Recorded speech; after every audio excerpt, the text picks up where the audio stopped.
Bem-vindo ao programa. Hoje temos o prazer de receber Jimmy Dore, comediante, comentarista político e apresentador de talk show, conhecido por sua sátira e crítica à política externa e à mídia. Então, seja bem-vindo. Já faz um tempo. Bom te ver. Obrigado por me receber.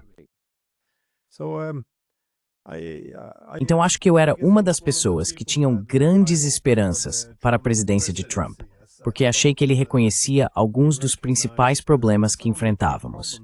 E embora ele parecesse sugerir algumas soluções, especialmente em relação às guerras, isso era algo importante.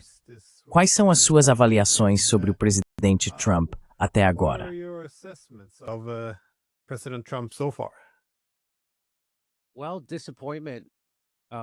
Bem, decepção, principalmente. Um ponto positivo é no âmbito interno, com o diretor de Saúde e Serviços Humanos, Robert F. Kennedy. Ele parece estar fazendo um trabalho de verdade, retirando substâncias cancerígenas do nosso suprimento de alimentos, fazendo ciência de verdade sobre vacinas e Covid e coisas assim. E ele está tentando tirar os anúncios farmacêuticos das nossas televisões, algo que não se vê em outros países. Mas em termos de política externa, Donald Trump, bem, você sabe, há um ditado nos Estados Unidos.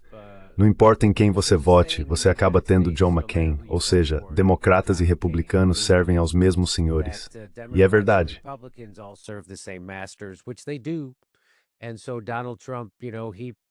Donald Trump, você sabe, prometeu famosamente que poderia acabar com a guerra na Ucrânia em 24 horas. Pois bem, aqui estamos 9 meses depois, e ele ainda está financiando-a. Ele também continua financiando o genocídio em Gaza, que eu achei que ele iria encerrar. E ele bombardeou o Irã, o que ninguém queria. Nenhum cidadão americano, pelo menos. Claro, Benjamin Netanyahu e os sionistas querem isso. E agora ele também começou a bombardear barcos na costa da Venezuela sob o pretexto de combater uma guerra às drogas, que todos nós sabemos que na verdade é sobre petróleo.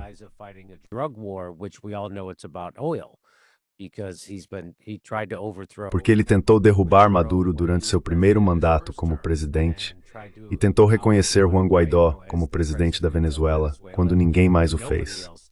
E agora eles inventaram uma nova mentira. A nova mentira é que estamos travando uma guerra contra as drogas a partir da Venezuela. Sabe, ele também bombardeou o Iêmen a pedido de Benjamin Netanyahu, em Israel, algo pelo qual havia criticado Joe Biden apenas um ano antes de se tornar presidente. Dizia, você a bombardear o Iêmen, por resolver isso com um fonema. Mesmo assim, o his. Sim, muito assim, tough frank the. Yeah, so lots of disappointment all the way around. Bem, existe essa tendência de todos os presidentes seguirem a mesma política. Por algum motivo, achei que Trump parecia muito genuíno em sua oposição, especialmente às guerras sem fim e à guerra por procuração na Ucrânia. Mas ainda há diferentes teorias. Uma é que ele está apenas agradando seus falcões, e outras sugerem que ele se juntou a eles. Você tem alguma teoria sobre qual é a real situação? Perhade que está de estratégica como uma política, ou pelo menos como uma tática própria?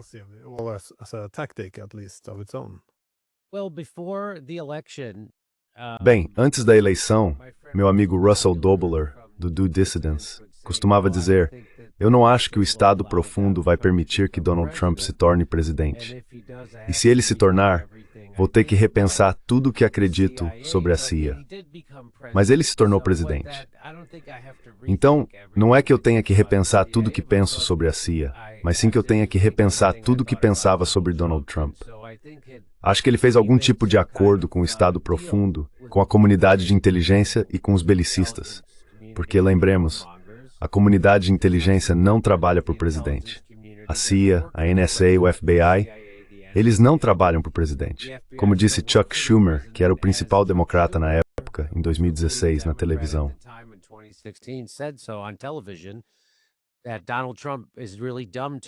Donald Trump foi realmente tolo ao criticar a comunidade de inteligência, porque eles têm 1000 maneiras de se vingar de você. O que isso revelou foi que a comunidade de inteligência não trabalha para o presidente. E se não trabalham para ele, então para quem trabalham? Bem, eles trabalham para o complexo militar industrial e um punhado de bilionários. Então, o que eu acho que aconteceu com Donald Trump é que ele fez um acordo com o Estado Profundo. Existem diferentes facções dentro do Estado Profundo e elas lutam entre si. Para mim, o exemplo mais claro de que Trump fez algum tipo de acordo com eles, ou está trabalhando para eles, ou tem medo deles, é que ele encerrou a investigação sobre a tentativa de assassinato contra ele em Butler, Pensilvânia.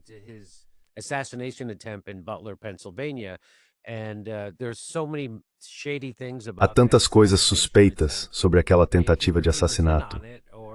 Ou ele estava envolvido nisso, ou está encobrindo as pessoas que fizeram isso, porque ou tem medo delas, ou agora está trabalhando com elas. Então minha avaliação é que Donald Trump mudou e agora está trabalhando com as pessoas contra as quais prometeu lutar, que é o Estado Profundo. Acho que o coração dele queria enfrentá-los, mas acho que a mente dele, ele colocou a cabeça no lugar, ficou com medo das pessoas certas e agora está trabalhando com as mesmas. Essa é a minha teoria, é o meu palpite. Não consigo pensar em nenhuma outra razão plausível. Por que ele encerraria a investigação sobre a própria tentativa de assassinato?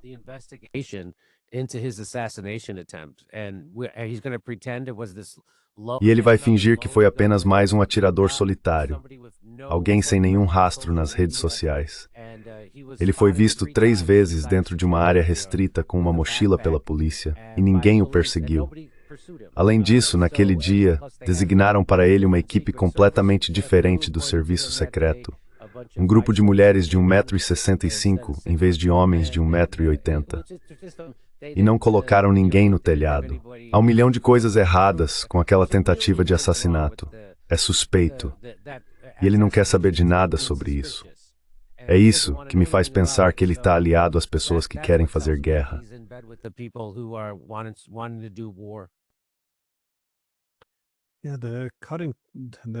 Sim, todo esse papo de romper com o Estado Profundo, ou drenar o pântano, como dizem, acho que isso era uma das coisas que a base dele realmente esperava. Mas ele cortou bastante o financiamento da USAID e de algumas dessas ONGs de mudança de regime. Ou ele acabou revertendo isso também?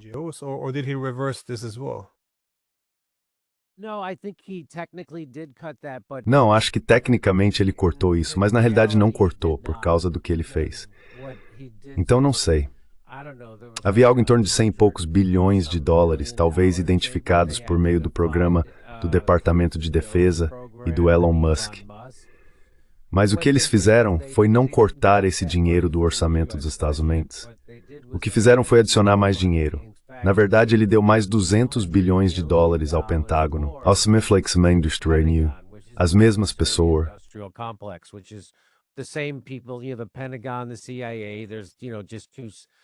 Você tem o Pentágono e a CIA, apenas 2 lados da mesma moeda. São eles que fazem o financiamento de mudança de regime da USAID, certo? Então a USAID estava, sob o pretexto de levar ajuda às pessoas, sabe, oferecendo apoio financeiro e assistência em outros países. Mas eles não estavam realmente levando ajuda. Faziam isso para poder controlá-los, para financiar golpes e terrorismo militar contra governos, para que pudéssemos derrubá-los. E eles simplesmente pegaram aquele dinheiro da USAID e colocaram de volta no Pentágono, que é o complexo militar industrial, que agora financia tudo isso. Então não, ele não acabou realmente com isso.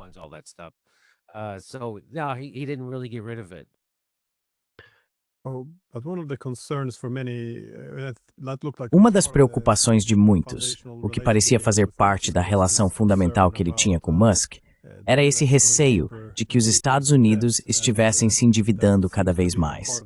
E isso também parece fazer parte da divisão. Quando ele impulsionou aquele grande e belo projeto de lei, bem, isso também acabou aumentando um pouco a dívida. Mas para onde você acha que isso está indo agora? O governo dos Estados Unidos ainda está paralisado depois de não terem aumentado os gastos. A dívida agora está, bem, acho que não está sob controle, mas isso está se tornando uma grande questão dentro desse mês. Está dividindo sua base ou como você avalia essa situação?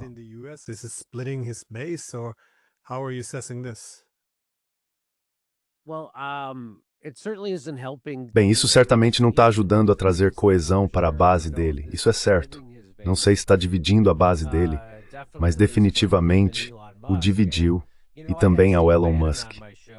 E veja, eu entrevistei o Steve Bannon no meu programa, ele foi o melhor conselheiro dele durante o primeiro mandato como presidente, e ele disse que, com toda essa história de corte de orçamento e o esforço para eliminar desperdício, fraude e abuso no governo, o que incluía cortar a USAID, saberíamos se no State Grid realmente levando isso a sério, se começassem a se cortar o orçamento do Pentágono, o que é claro não acontece.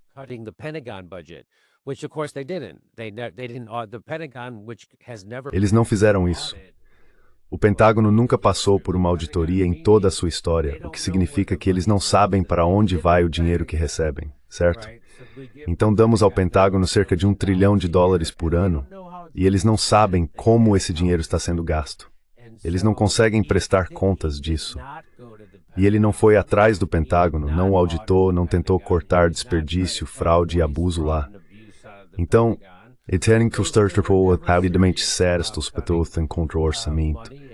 E agora o grande lindo projeto de orçamentos vai de mais.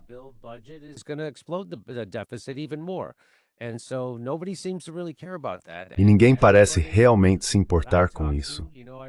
Todo mundo com quem eu converso, sabe, eu não sou economista, mas todos com quem eu falo que são, e qualquer pessoa que entenda algo sobre dinheiro dizem que isso é insustentável e que não podemos continuar assim para sempre. A única razão pela qual conseguimos fazer isso agora é porque o dólar americano ainda é a moeda de reserva mundial, pelo menos por enquanto. Mas há outros centros de poder surgindo, como o BRICS, por exemplo, e eles estão criando sua própria moeda para não precisarem usar dólares americanos em suas trocas comerciais.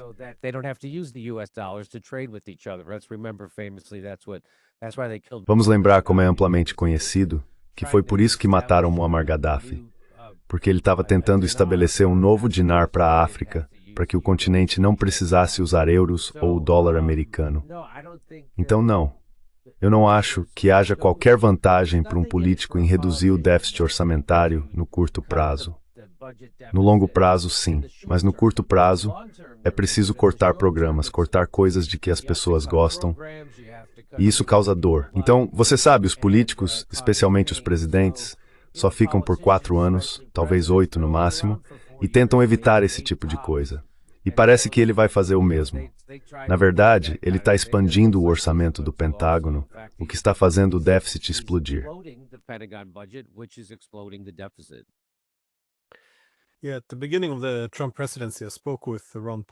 Sim, no início da presidência de Trump, eu conversei com Ron Paul. Naquela época, ele estava bastante entusiasmado e parecia ter esperanças de acabar com o Fed e auditar o Pentágono. Mas nada disso parece ter avançado. Novamente, não tenho certeza se ele era genuíno no começo. Acho que ele era sincero, então não sei bem o que mudou ali. Mas você mencionou os BRICS, e bem, poderíamos colocar a Organização de Cooperação de Xangai no mesmo grupo. Ou seja, grande parte do mundo, as grandes potências emergentes, está bastante preocupada com a dívida insustentável na Ásia e da Europa, aliás.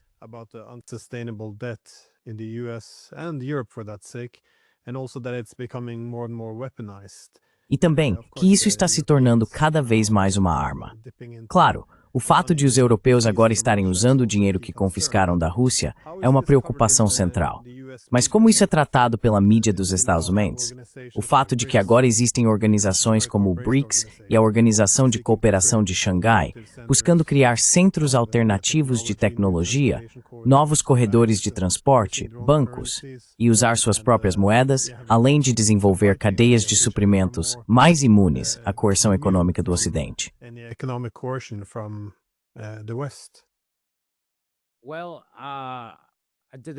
Bem, não parece haver nenhum senso de urgência para resolver esse problema. Isso não vem da mídia.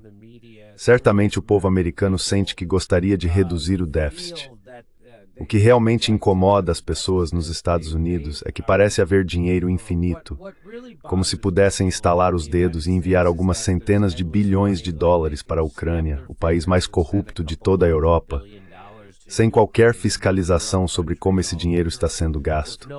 E eles simplesmente estão imprimindo esse dinheiro e enviando para lá. Eles não estão cobrando impostos das pessoas.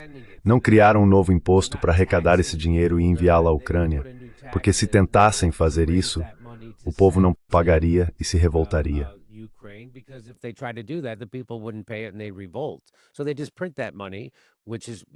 Então eles simplesmente imprimem esse dinheiro. A razão pela qual podemos fazer isso é porque somos a moeda de reserva do mundo. Então nós o enviamos para eles. Mas ao mesmo tempo você pensaria que eles imprimiriam 100 ou 200 bilhões de dólares e os enviariam para a América, para ajudar a construir nossa infraestrutura, construir escolas, ferrovias, trens de alta velocidade, bibliotecas, parques, unidades de saúde e hospitais urbanos, coisas assim. Eles não fazem isso. Então estamos terminando como todo o império termina. Estamos nos sobrecarregando militarmente. Ainda temos mais de 800 bases militares ao redor do mundo, provavelmente mais perto de 1.000, porque muitas dessas bases são secretas.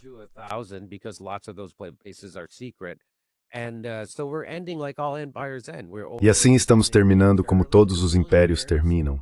Estamos nos sobrecarregando militarmente. Os bilionários estão enchendo os bolsos com dinheiro do Tesouro dos Estados Unidos, e esse dinheiro não está sendo reposto. Temos uma dívida de 37 ou 38 trilhões de dólares, sem nenhum plano para resolver isso. Enquanto isso, estão cortando a saúde aqui dentro do país, estão cortando o Medicaid e o Medicare, e agora estão tentando aumentar a idade de aposentadoria. Ou seja, estão fazendo exatamente o oposto do que deveriam fazer. E claro, não estão cuidando do próprio povo, porque vivemos em uma oligarquia. Isso não é uma democracia.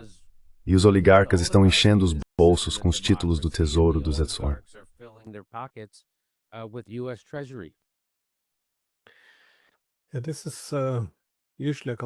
Isso geralmente é uma preocupação, embora, uma vez que você tenha uma elite política que extrai recursos demais do público, você terá, bem, acho que mais pessoas deixando de se interessar em manter o status quo. Mas você vê algum levante social, talvez essa seja uma palavra forte demais, mas algum movimento organizado, bem, sim, vamos chamar de levante. Ou é que...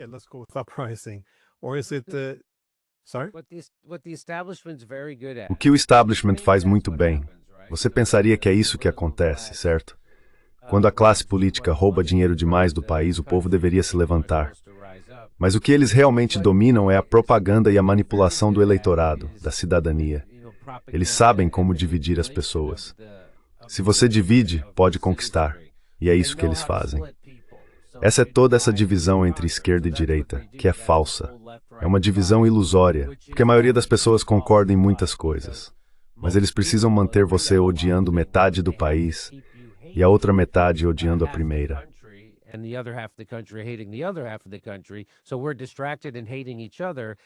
Então estamos distraídos e nos odiando em vez de nos unirmos em torno de interesses comuns para nos opor à oligarquia e nos levantarmos contra o desfalque que fazem aos americanos o Tesouro dos Estados Unidos. Eles são muito bons nisso. E um dos pontos principais é que eles são donos da mídia, certo? Antigamente, nos Estados Unidos, havia cerca de 50 grandes empresas de mídia.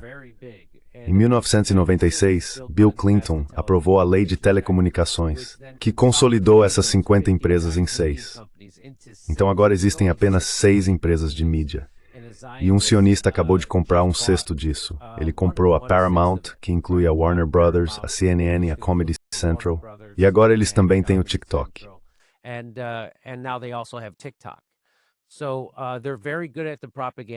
Eles são muito bons em usar propaganda para dividir as pessoas, o que faz com que todos fiquem desconfiados e odiem seus vizinhos, em vez de se unirem em torno de interesses comuns para se opor à oligarquia, que é o que é necessário. Eles são muito bons nisso. Você sabe, até a forma como encenaram o assassinato de Charlie Kirk veio direto do manual deles. A esquerda e a direita estavam se unindo em torno da rejeição ao projeto da Grande Israel e a rejeição de Benjamin Netanyahu e do sionismo, o que eles estão fazendo atualmente. Então a esquerda e a direita estavam se unindo em torno disso, e para dividir, eles realizam esse assassinato e colocam a culpa em um amante trans, certo?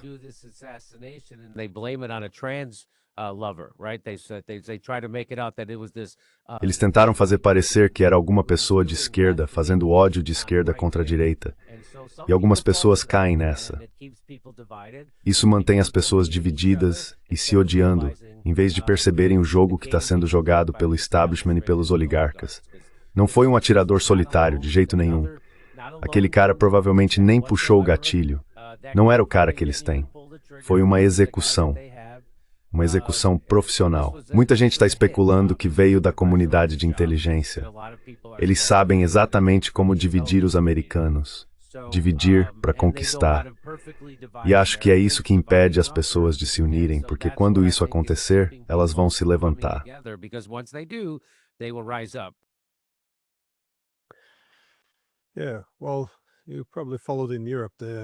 Bem, você provavelmente tem acompanhado o que está acontecendo na Europa. A situação social também não está muito boa, com muita instabilidade política. Mas, muitas vezes, as pessoas olham para os Estados Unidos, com sua Constituição e seu arcabouço jurídico, parece que oferecem mais direitos, ou pelo menos é o que pensamos. Mas o desenvolvimento mais recente, com Trump anunciando que o exército deveria proteger as cidades americanas, ou que eles podem, bem, basicamente colocando o exército nas cidades dos Estados Unidos para restaurar a ordem. Ele fez um tweet em que se referia, acho que era Portland, como uma zona de guerra. Isso é só, sabe, linguagem exagerada no Twitter, ou estamos realmente vendo o uso do exército de forma séria em solo americano?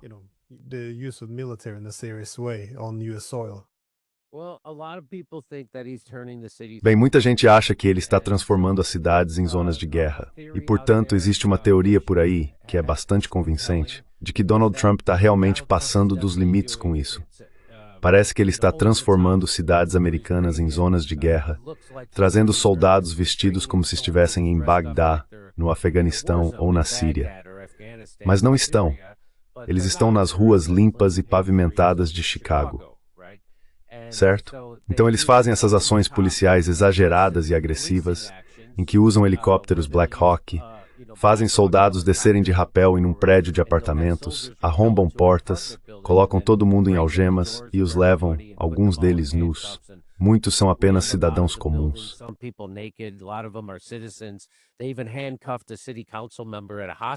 Eles chegaram a algemar um vereador em um hospital em Chicago. Uma das teorias é que o motivo dessa demonstração exagerada de força é provocar uma reação contrária para incitar mais violência por parte das pessoas que estão sendo excessivamente policiadas. Assim, poderiam usar isso como desculpa para ampliar o estado de vigilância por meio da Palantir. Essa teoria faz muito sentido para mim, porque Donald Trump está expandindo o estado de vigilância. Deve levar a gerente o oposto do que sua base deseja.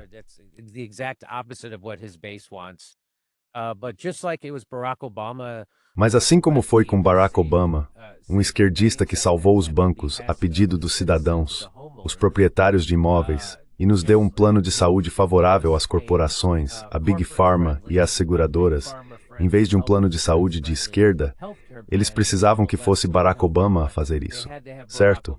Porque quando é ele quem faz, isso silencia a oposição natural a isso, que é a esquerda. Agora eles terão Donald Trump ampliando o estado de vigilância, e elas têm exposição natural a isso, que é a direita. A direita é contra esse tipo de coisa, eles preferem o controle local, são contra um estado de vigilância. Então parece um grande plano.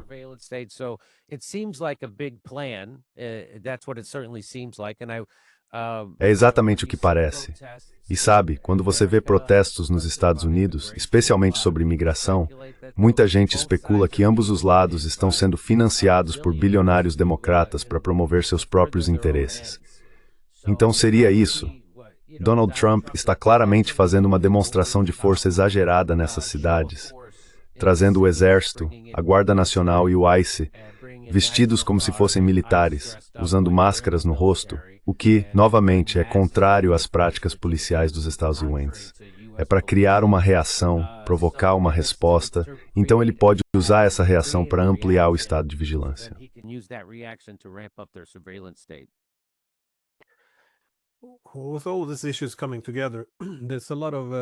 Com todos esses problemas se acumulando, há muito descontentamento, especialmente entre o grupo América em primeiro lugar da base MAGA.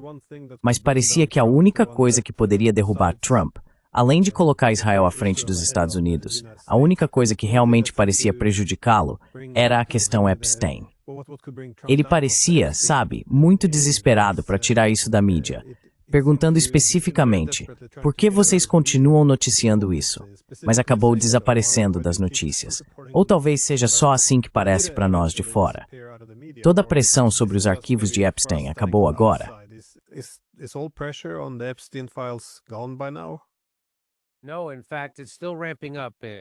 Não, na verdade, ainda está aumentando. O motivo, segundo Thomas Massie, que é um congressista bastante franco, é que a verdadeira razão pela qual o governo ainda está paralisado é porque ele tem votos suficientes para forçar a liberação. Ele precisava de 218 votos no Congresso para obrigar o Poder Executivo, a administração Trump, a divulgar os arquivos de Epstein. Massie afirmou que é por isso que o governo está realmente paralisado. E veja, muitas pessoas em sua administração se elegeram prometendo divulgar os arquivos de Epstein e garantir total transparência. Pessoas como Kash Patel e Dan Bongino. Esses foram os dois nomes mais influentes que pressionaram pela liberação dos arquivos de Epstein. E agora estão no comando do FBI e dos próprios arquivos de Epstein.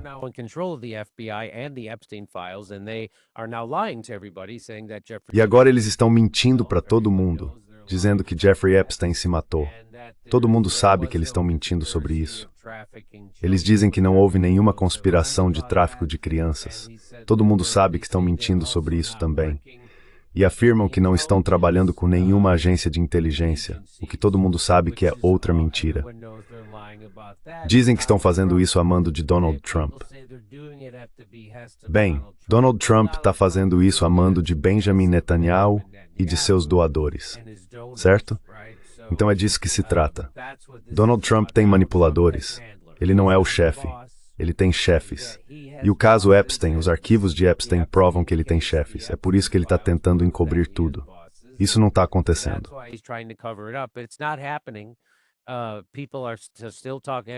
As pessoas ainda estão falando sobre isso. Divulguem os arquivos de Epstein. Ele continua tentando criar distrações, e talvez esse seja outro motivo, voltando à sua pergunta anterior, pelo qual ele está fazendo uma demonstração tão esmagadora de força nessas cidades. É mais uma distração, uma tentativa de desviar a atenção dos arquivos de Epstein e de Gaza, além de sua subserviência a Benjamin Netanyahu e ao Estado de Israel. Ele está tentando mudar de assunto. E não importa se é algo negativo ou positivo, ele só quer mudar o foco. É isso que ele está fazendo. Então sim, ele ainda está tentando encobrir, mas isso não vai desaparecer, graças a pessoas como Marjorie Taylor Greene e Thomas Massie.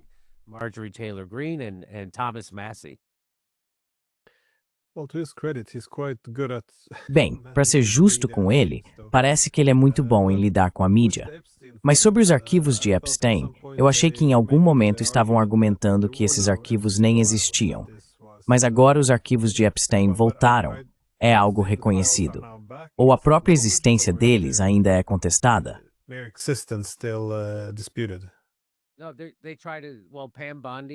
Não, eles tentam. Bem, Pam Bondi, a procuradora-geral, Donald Trump, todos estão tentando fingir que não existem arquivos de Epstein. Mas é claro, Donald Trump admitiu que existem, que o nome dele aparece nos arquivos de Epstein. Ele disse isso em um programa de rádio. E disse que, sabe, nem tudo nos arquivos de Epstein é verdade, especialmente as coisas sobre ele. Então, novamente, isso foi um deslize, porque ele disse a verdade. A verdade é que ele está nos arquivos de Epstein, e que os arquivos de Epstein existem. E agora todos estão tentando dizer o contrário. Todo mundo do governo está tentando afirmar que eles não existem. Mas é claro, todo mundo sabe que existem, incluindo 218 membros do Congresso que estão prontos para votar para obrigar o governo a divulgar os arquivos de Epstein. Isso nunca vai acontecer.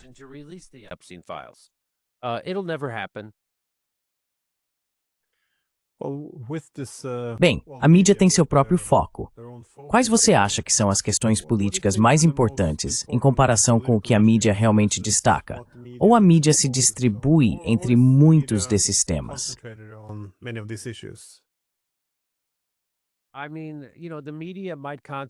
Quer dizer, sabe, a mídia até pode se concentrar nas questões certas, mas não conta a verdade sobre elas, certo? Tipo, agora mesmo o Donald Trump está tentando derrubar a Venezuela de novo. E claro, a mídia cobre isso, mas cobre como porta-voz do establishment. Entende? E eles não contam a verdade sobre o que realmente está acontecendo. Só repetem toda a propaganda que vem do establishment sobre por que deveríamos tentar derrubar a Venezuela novamente.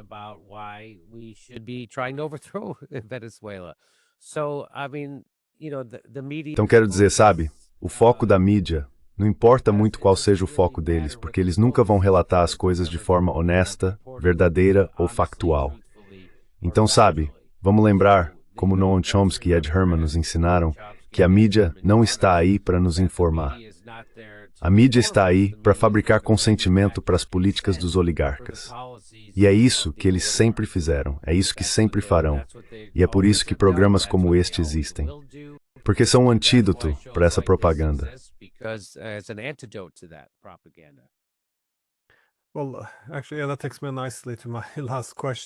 Bem, na verdade, isso me leva muito bem à minha última pergunta, porque programas como o seu, e a comédia política em geral, têm um papel social importante.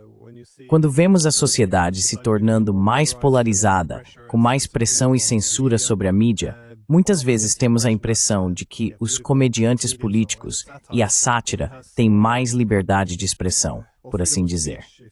Quero dizer, mesmo voltando à Grécia Antiga, com a comédia grega, eles já tinham esse papel social importante.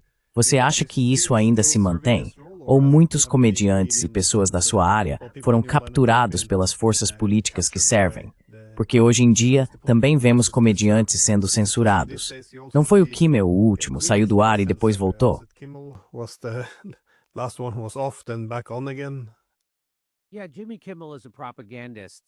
Sim, Jimmy Kimmel é um propagandista, assim como a maioria dos comediantes. Então, certamente, qualquer comediante com um talk show em uma grande emissora de notícias corporativa é um propagandista, certo? Eles precisam servir ao establishment, e se não o fizerem, são dispensados, certo? Vamos lembrar que a MSNBC, um grande canal de notícias a cabo nos Estados Unidos, demitiu Phil Donahue. Não por mentir, mas por dizer a verdade sobre a guerra do Iraque. Fizeram o mesmo com Jesse Ventura, Ashley Banfield e muitos outros. Há uma longa história disso. E então, logo depois de 7 de outubro, quando o conflito entre Israel e Gaza começou ou se intensificou, eles demitiram imediatamente 3 apresentadores árabes da MSNBC. Ou seja, eles não estão lá para te contar a verdade, estão lá para mentir sobre ela. Qual era a pergunta mesmo? Esqueci bem no meio da resposta. Certo. Inikipet was Sakinas during the Zimpthins Rise and Stis we eat to be Shushimo. Sempre tive orgulho de fazer parte da comunidade da comédia, porque sempre enfrentamos o establishment. Nós furamos o status quo. Mas isso realmente mudou, certamente mudou durante a Covid. Eles se tornaram porta-vozes do establishment, da grande indústria farmacêutica e do governo, e envergonharam as pessoas por questionarem a autoridade, o que é exatamente o oposto do que a comédia deveria fazer. E sabe, graças a Deus por pessoas como Joe Rogan, que ainda entendem isso. E veja toda a crítica que ele recebe por realmente questionar o establishment. E ele estava certo sobre tudo. Mas definitivamente as coisas mudaram quando Donald Trump foi eleito pela primeira vez.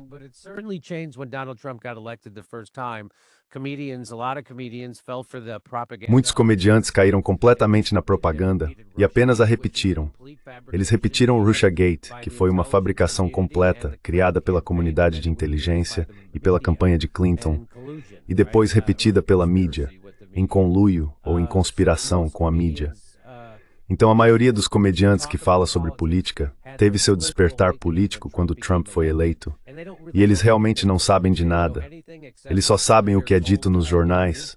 Sabe, pela mídia do establishment, controlada por oligarcas e bilis. E eles repetem isso, apenas vomitam de volta. É meio nojento.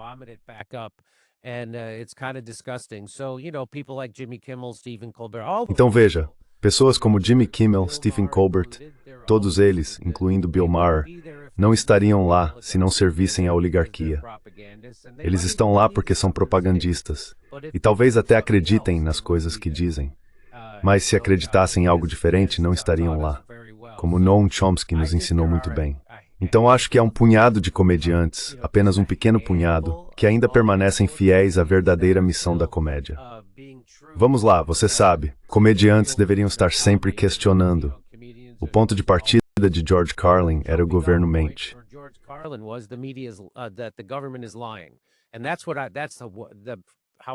E é assim que eu pratico comédia. Eu sei que o governo está mentindo. Só preciso descobrir onde. E eles não fazem isso. A maioria dos comediantes hoje em dia, assim como o país, foi muito bem propagandeada para ver tudo através de uma narrativa de esquerda e direita. E acham que estão do lado certo. O lado deles é o lado certo. E então escrevem todas as piadas a partir desse ponto de vista, o que é um erro. Há apenas alguns poucos que enxergam através desse tipo de propaganda e percebem que não se trata de esquerda e direita. É de cima para baixo, é nós contra eles. Mas a maioria dos comediantes cai na armadilha, e certamente os comediantes da televisão só estão lá porque servem aos oligarcas.